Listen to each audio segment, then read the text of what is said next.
Morning guys, for today's mini vlog, let's go! Tara, magpa-PMS tayo sa Shell Subic. Kung makikita nyo, nagda-drive na ako dyan. It's a sunny day. Tagal-tagal na rin kasing nirentahan to si Dos. Naka 5,000 kilometers na rin tinakbo simula nung last ko na pina-change oil.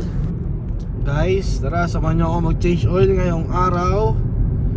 Ang gamit ko si Dos, papa-change oil natin. At meron na namang magre-rent isang linggo.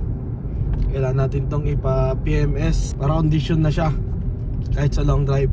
So yun, samahan nyo ako ngayong araw. Let's go guys!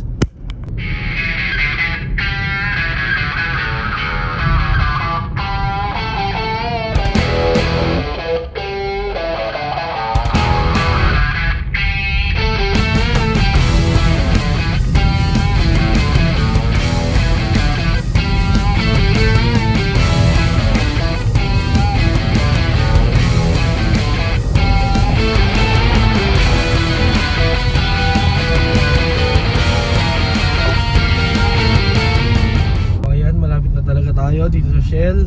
Ayan o.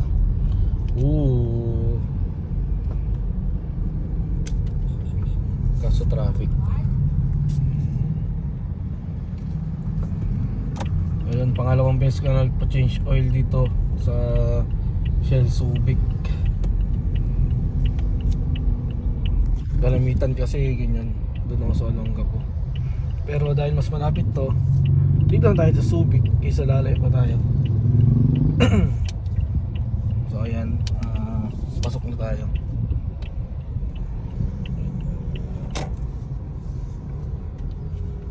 Ayan.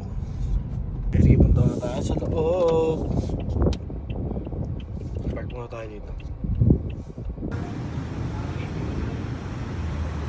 215. Wait lang, mag-isip ako pa pala. Kalimutan ko agad. Good morning po, sir. Good morning, ma'am. Pa-change oil po saan? Pa-change. Anong sakyan to, sir? Vios po. Yun lang. Sige po. Magsasali na po. Okay. Register. After nitong video, sir, pasok niya na po yun. Ito nga pala ang Shell Subic Kalapandayan. Yan.